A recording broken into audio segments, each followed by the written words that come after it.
Hello, my name is Matthew Copley, and we're here today to talk about Social Security, and more importantly, we're here to talk about when to actually file for Social Security. And there's some very important factors that you want to take into account when you're thinking about when to file.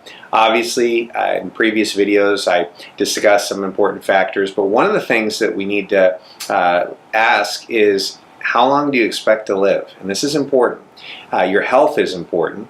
And so one of the questions that I do ask my clients is, how long do you expect to live? And this is based on genetic factors. How long did your parents live? It's based on lifestyle. Obviously, someone who smokes cigarettes has a shorter life expectancy than someone who doesn't. However, it's important for you to understand the numbers.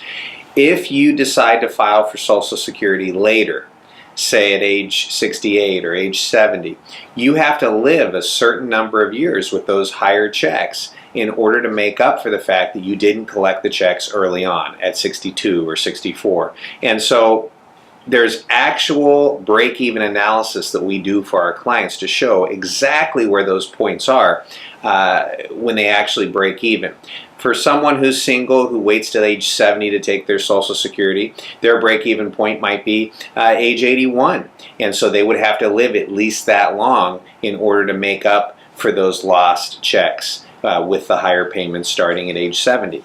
And so you have to ask yourself the question, how long do I expect to live? And of course, we don't all have a crystal ball, but you can make a reasonable assumption based on your lifestyle and based on your health. And some other important factors to take into consideration is we're all living a lot longer. If you look at life expectancy, we can use averages or we can use median. An average life expectancy for someone in the United States that is, say, age 60, a man might live to be 81 or 82, a woman might live to be 84 or 85 on average. However, average is not the same as median.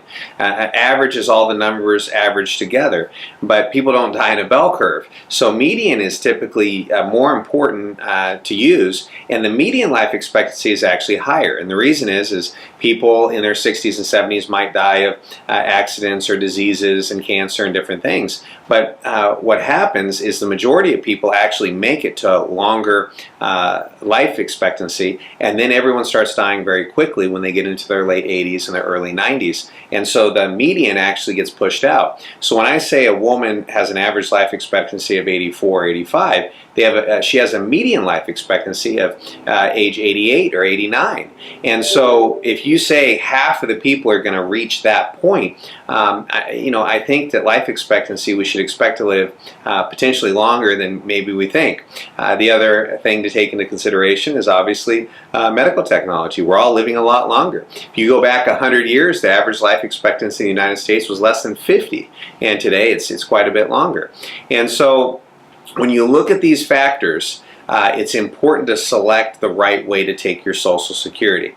In the next video, I plan on talking about why it's important to potentially delay Social Security and the mistake that most people make. But the first thing you have to understand is this health equation and have a reasonable expectation. Thank you for watching. Hope to see you at financialplannersandiego.com very soon or in our office here in San Diego.